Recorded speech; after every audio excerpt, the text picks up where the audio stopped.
नमस्कार मैत्रिणींनो, सोप्या घरगुती रेसिपीमध्ये तुमचे खूप मनापासून स्वागत। आज आपण करणार आहे मुलांची इम्युनिटी पॉवर वाढवणारे पौष्टिक वडी। त्यासाठी मी आता हा पॅन गॅसवर गरम करत ठेवलेला आहे। त्यामध्ये पहिल्यांदा आहे आपण अर्धी वाटी काजू बदाम कोरडेच असे भाजून घेणार आहे, कारण ह्या काजू बदामाची आपल्याला पावडर करून घ्यायची आहे। बघा आता हे काजू बदाम आपले गरम झालेले आहेत, हे मी आता काढून घेते। आता ह्यामध्ये हे अर्धी वाटी किसलेलं सुकं खोबरं अगदी नकळत तूप टाकून आपण हे भाजून घेणार आहे। एक अर्धा चमचा मी तूप ह्यात वापरले। आता हे चांगलं कुरकुरीत होईपर्यंत आपण भाजून घेऊया। बघा आता ह्या खोबऱ्याचा अजिबात कलर बदलू न देता फक्त त्यातलं मॉइश्चर आपण कमी होईपर्यंत भाजून घेतलेलं आहे। हे आता काढून घेऊया।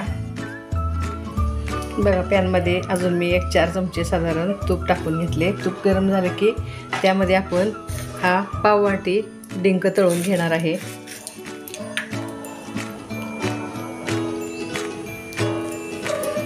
आता थोडा थोडा करून हा डिंक आपण सगळा तळून काढूया।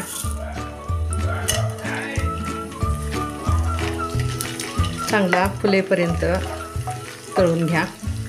बघा कसा छान फुलला आहे। आता हा मी काढून घेऊन उरलेला पण डिंक असाच तळून घेते। हा डिंक पण आपला छान तळून झालेला आहे। डिंक काजू बदाम हे एकत्र करून मी थंड झाल्यानंतर याची जाडसर अशी भरड करून घेणार आहे। बघा आता पॅन आपला गरम झालेला आहे, त्यात ही 1 वाटी कणिक टाकून घेऊया। कणिक आपण कोरडीच 1-2-3 मिनटं अशी त्यातलं मॉइश्चर कमी होईपर्यंत भाजून घेऊया।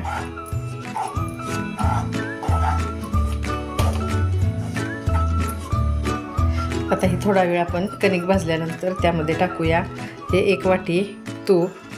ह्यातलं थोडं थोडं टाकून घेणार। मी साधारण पाऊण वाटी टाकून घेतलेलं आहे।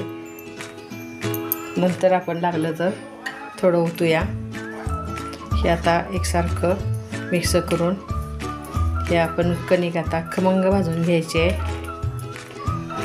साधारण एवढी कणिक भाजायला आपल्याला 8 ते 10 मिनटं लागणार आहे। गॅसची फ्लेम आपण लो ठेवलेली आहे, त्यामुळं वेळ लागतो। बघा अजून कोरडी कणिक आपली उरली आहे, म्हणजे हे आपलं सगळं तूप आता ह्याला लागणारच आहे। 1 वाटी हे उरलेलं पण हे तूप मी ह्यात टाकून घेते आणि गॅसच्या लो फ्लेमवर हे सतत हलवून आपण ही कणिक चांगली खमंग होईपर्यंत भाजून घेऊया। बघा आता कणिक पण आपली कशी छान भाजून झालेली आहे, कलर पण बदललेला आहे आणि ही कणिक कशी तूप सोडायला सुरुवात झालेली आहे। ह्यातमध्ये टाकूया आता हे काजू बदाम आणि हे डिंकाची अशी जाडसर भरड करून घेतलेली आहे। पूर्ण पीठ नाही हे करायचं।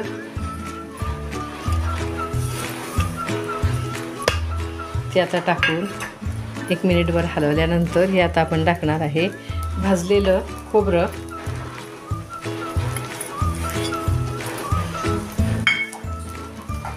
हे आता चांगलं आपण एकजीव करून घेऊया। हे मिश्रण आता सगळं एकजीव झाल्यानंतर त्यामध्ये टाकूया ही वेलची पूड। साधारण मी 1 चमचा घेतलेली आहे। तुम्हाला आवडत असेल तर तुम्ही जायफळ पण खिसू शकताय। आता ह्या स्टेजला आपण हा गॅस बंद करून घ्यायचा आहे। गॅस बंद केल्यानंतर आता 1 वाटी किसलेला गूळ त्यामध्ये टाकून घ्यायचा आहे। गूळ टाकून एकजीव चांगला असं करून घ्या। गूळ बघा कणिक गरम असल्यामुळं पटकन विरघळला जातो। हे आता चांगला आपण एकजीव करून घेऊन बघा आता गूळ विरघळेल तसं हे मिश्रण आपलं कसं मऊ व्हायला लागलेलं आहे। आता हे पटपट हलवून आपण एकजीव करून घ्यायचं आहे। आता हे मिश्रण आपण पहिल्यांदाच तूप लावून ठेवलेल्या ताटात ओतून घेऊया।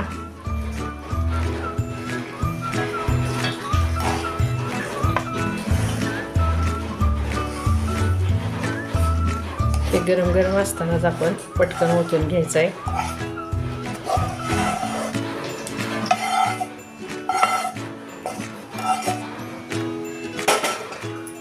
हे आता लगेचच ओलातण्यानं आपण असे पसरून घेऊया.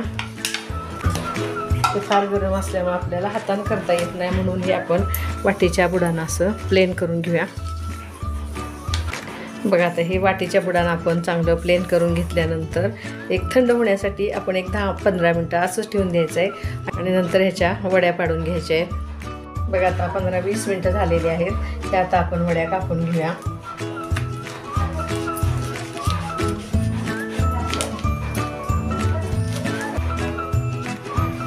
बघा आता ह्या वड्या आपण अशा सगळ्या कापून घेतलेल्या आहेत. बघा किती एक वडी मी तुम्हाला मोडून दाखवते. बघा किती छान खुसखुशीत झाली आहे.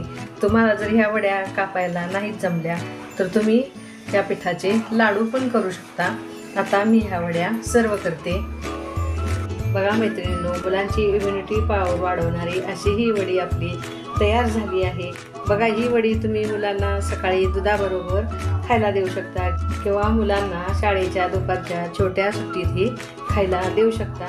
माझी रेसिपी तुम्ही शेवटपर्यंत बघितली असेल. ती जर आवडली असेल तर रेसिपीला लाईक तर करा आणि चॅनेलला सबस्क्राईब करून करा.